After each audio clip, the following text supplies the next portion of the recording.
They called me their maid in front of the entire neighborhood, introduced me as just the housekeeper while praising my unemployed brother as their successful son. But what they didn't know was that their personal slave was secretly running a multi-million-dollar company. The night their dinner guest asked to meet the brilliant CEO Esther Blackwood, I watched their faces turn white with horror. They had no idea they were about to lose everything, and it was all going to be their own fault. Before we continue, please subscribe to the channel and let me know where you're listening from in the comments. My name is Esther Blackwood, and I'm 28 years old. By day, I'm the CEO of Innovate Tech Solutions, a tech startup that I built from nothing into a company worth millions. I manage international clients, oversee a team of 50 employees, and make decisions that affect thousands of people's lives. But the moment I walk through the front door of my childhood home each evening, I become something else entirely, their unpaid servant. I still live at home, and before you judge me, let me explain. My parents are getting older. Mom is 65 and Dad is 67. They raised my brother Jake and me, and they sacrificed so much for us. At least, that's what I kept telling myself every morning when I'd wake up at 5:30 a.m. to take calls with my international clients, only to have my mother bang on my bedroom door at 6 o'clock sharp. "Esther, get down here and make breakfast properly," she'd shout, as if my million-dollar video conferences were just noise keeping her awake. I'd rush downstairs, still in my pajamas, trying to balance my phone between my ear and shoulder while scrambling eggs and brewing coffee. "Morning, Mom," I'd whisper, hoping she'd understand I was on an important call. "Don't you morning mom me," she'd snap back, loud enough for my clients in Tokyo to hear. "Just because you click buttons on a screen all day doesn't mean you can neglect your family duties." My father, Robert, would shuffle into the kitchen and nod approvingly at her words. "That's right. Family comes first, Esther. These computer games can wait." Computer games. That's what they called my work. The work that paid for their mortgage, their utilities, their groceries, and yes, even the allowance they gave to my 30-year-old brother Jake, who hadn't held a job in over 2 years. But I made excuses for them. I told myself they just didn't understand technology. They came from a different generation, right? Dad had worked double shifts at the factory to support us, and Mom had given up her teaching career to raise us. They deserved to be taken care of in their golden years. The real humiliation came during social situations. I'll never forget the neighborhood barbecue last month. Mrs. Henderson from next door was hosting, and my parents insisted I come along to help serve while they socialized. "Everyone, I'd like you to meet my family," Mom announced proudly to the gathering. "This is Esther, she helps around the house." She gestured to me like I was part of the hired staff. Mrs. Henderson smiled politely. "Oh, what do you do for work, dear?" Before I could answer, Mom waved her hand dismissively. "Oh, she just plays with computers all day. Nothing too serious." My cheeks burned with embarrassment, but then Mom's voice got that proud, boastful tone that made my stomach turn. "And this," she said, practically glowing as she pulled Jake forward, "is our successful son, Jake. He's between opportunities right now, but he's so ambitious, so business-minded." Jake, who had rolled out of bed at noon, nodded and accepted the praise like he deserved it. The neighbors smiled and congratulated my parents on raising such a devoted family man. Meanwhile, I stood there holding a tray of drinks, invisible. I spent that entire evening serving food and cleaning up while Jake charmed everyone with his potential and promising future. When someone finally asked me directly about my work, I started to explain about my company, about the government contracts we'd just landed, about the international expansion we were planning. "That sounds fascinating," Mr. Peterson had said, genuinely interested. "What's your company called?" "Innovate Tech Solutions," I replied, feeling a tiny spark of pride. But Dad overheard and laughed. "Don't mind her, Peterson. She thinks she's some big shot because she has a website. Jake here, though, Jake understands real business." The conversation immediately shifted back to Jake's networking skills and natural leadership abilities. I quietly retreated to the kitchen to wash dishes, swallowing my humiliation like I always did. This became the pattern of my life. Every morning, I'd wake up and run a company that employed 50 people. I'd make decisions worth millions of dollars, negotiate contracts that could change entire industries, and lead board meetings with some of the sharpest minds in tech. Then I'd come home and my mother would hand me a list of chores longer than my daily agenda. "The bathroom needs scrubbing, the groceries need organizing, and dinner needs to be ready by 6 sharp, she'd say. not even looking up from her soap opera. And make sure you use the good plates, Jake's friend might come over. Jake's friend. Jake, who contributed absolutely nothing to the household but somehow warranted the good plates.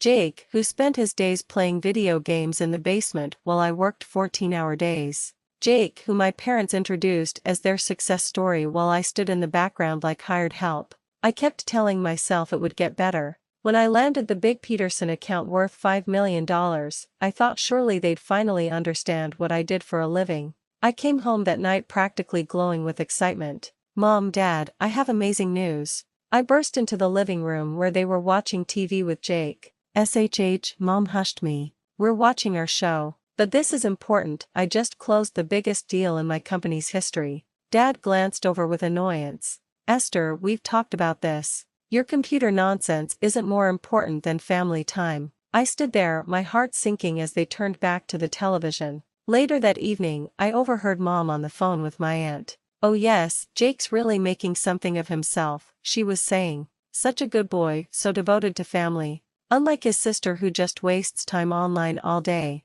I realized then that no amount of success would ever change how they saw me. In their eyes, I would always be the daughter whose job was to serve, while Jake would always be the son whose job was to be served. But I wasn't ready to give up yet. I kept making excuses, kept telling myself that love meant sacrifice, kept believing that good daughters put family first no matter what. I had no idea that everything was about to change, and that their own snobbery would be their downfall. The wake-up call came 3 weeks later when everything started falling apart at once. I was in the middle of the most important investor meeting of my career, a video call with venture capitalists who were considering a $50 million investment in my company. These weren't just any investors, they were the kind of people who could catapult innovate tech into the Fortune 500. I'd set up in my bedroom with my laptop, professional lighting, and a backdrop that screamed success. Everything was perfect until my mother decided that Tuesday evening was the ideal time to host her book club downstairs.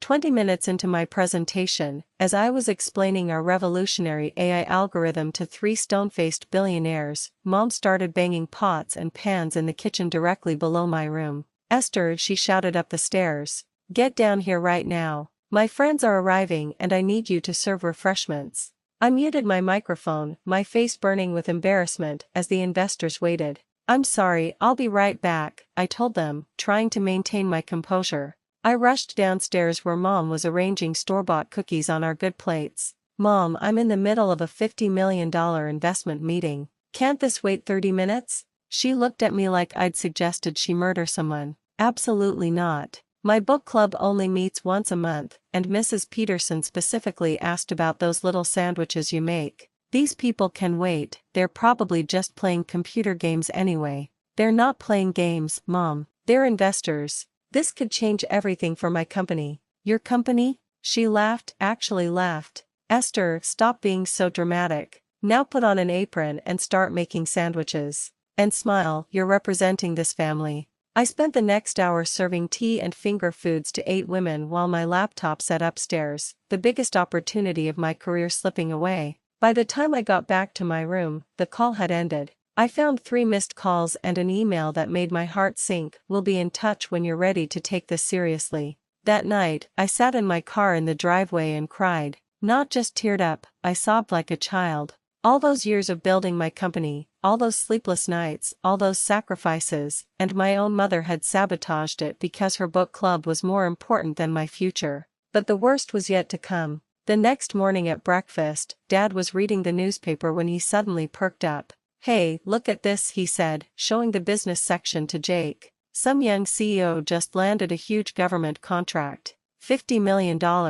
Can you imagine, Jake? That's the kind of success you could achieve if you put your mind to it. I looked over his shoulder and nearly choked on my coffee. There was my company's logo, my name in bold letters, Innovate Tech Solutions CEO Esther Blackwood secures landmark government deal. That's my company, Dad. That's me. He squinted at the paper, then at me. Don't be ridiculous, Esther. This says CEO. You're not a CEO, you just mess around with computers. Jake leaned over to look. Wait, that actually is Esther's name, Dad. Well, they probably just made a mistake, Mom chimed in from the stove. Newspapers get things wrong all the time. That's when something inside me finally cracked. These people would rather believe a newspaper made an error than accept that their daughter had achieved something extraordinary. 2 days later, the local business magazine wanted to do a photo shoot for their 30 Under 30 Entrepreneurs feature. The photographer arrived at our house, and Mom immediately assumed he was there for Jake. "Oh, how wonderful," she gushed, primping Jake's hair.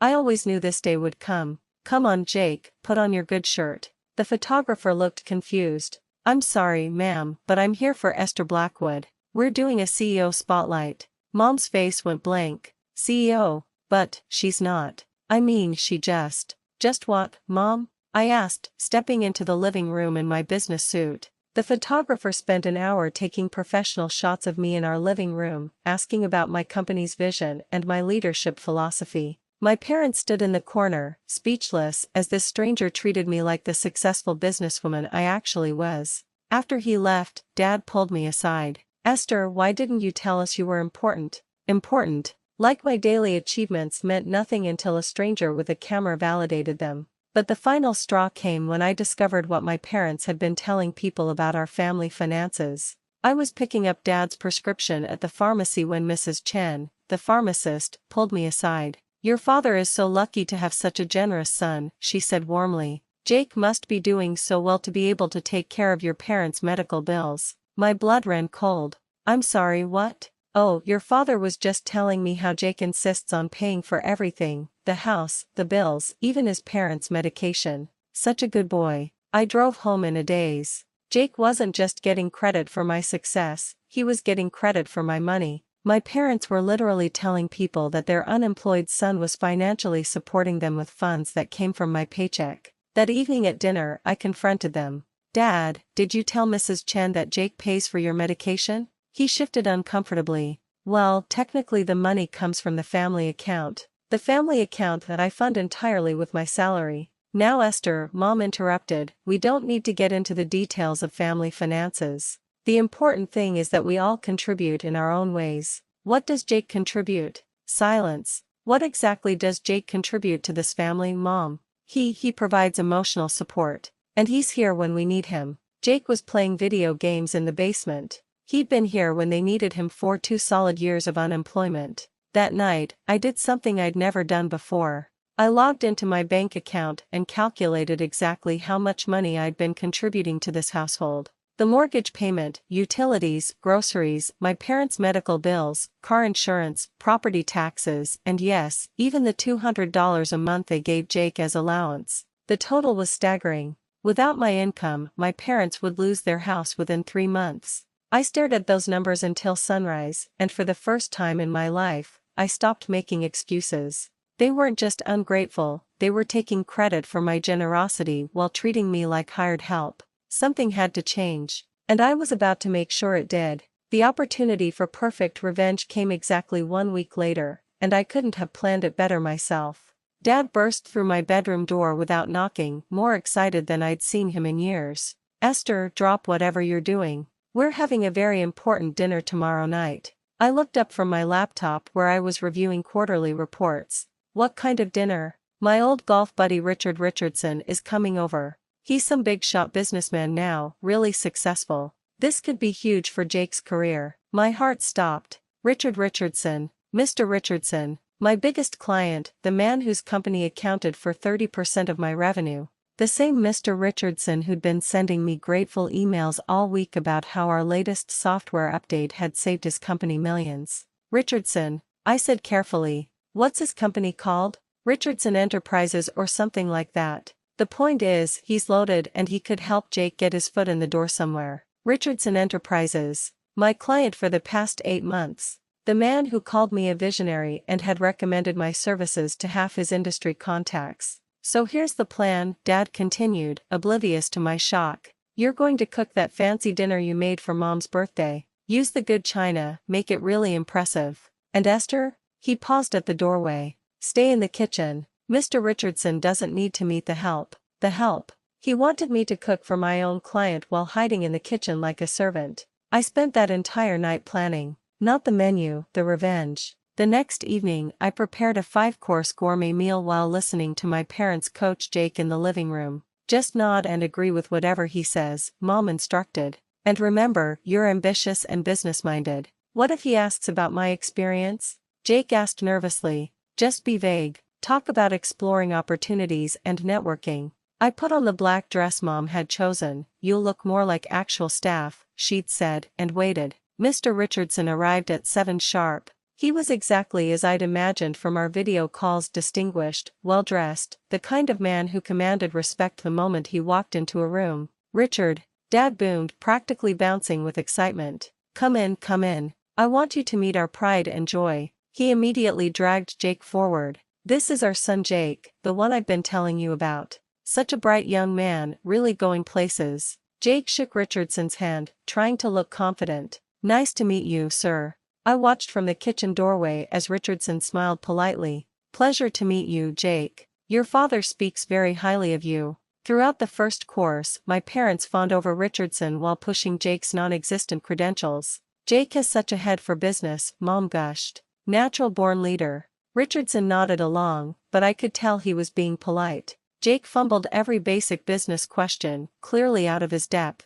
So Jake, Richardson said during the main course, what industry interests you most? Jake panicked. All of them? All of them, Dad laughed nervously. That's what I love about Jake, he's not limited by narrow thinking. I served each course silently, exactly as instructed, watching my parents embarrass themselves while trying to impress my own client. Then Richardson said the words I'd been waiting for. You know, I've been working with this incredible young CEO lately. Absolutely brilliant. Her company has revolutionized how we handle our data processing. My parents leaned forward, interested. Oh, Mom said. Local company? Innovate Tech Solutions. The CEO, Esther Blackwood, is remarkable. Just landed us a huge government contract that'll save us millions. I watched from the kitchen as my parents' faces went completely blank. They looked at each other, then at Jake, then back at Richardson. Esther Blackwood? Dad repeated slowly. Yes, wonderful woman. I was actually hoping to meet her tonight.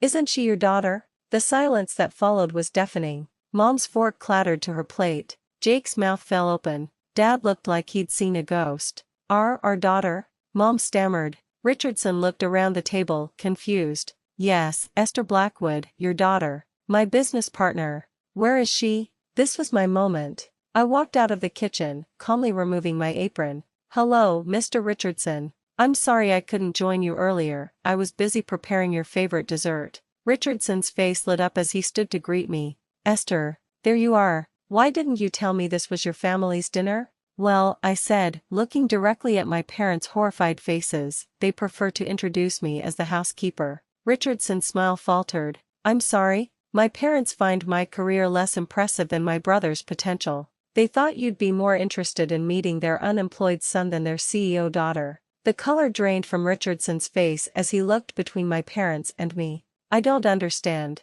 You're one of the most successful people I know. Apparently, success is relative, I continued, my voice perfectly calm. For the past 2 years, I've been cooking, cleaning, and serving meals while they told everyone that Jake here was the family success story. I pay their mortgage, their bills, even Jake's allowance, but they introduced me to neighbors as just the housekeeper. Richardson stared at my parents in disgust. This is how you treat the woman who saved my company millions of dollars. Dad tried to speak. Richard, we can explain. There's nothing to explain, I interrupted. Mr. Richardson, since you'll need a new address for our business correspondence, I'll be moving out this weekend. Mom gasped. Esther, you can't. Oh, but I can. Jake, congratulations, you're now responsible for the mortgage payment. It's due Tuesday. The amount is $3,200. Jake went white. I don't have that kind of money. Then I guess you'll have to get that job you've been exploring opportunities for. I turned back to Richardson, who was watching this unfold with horrified fascination.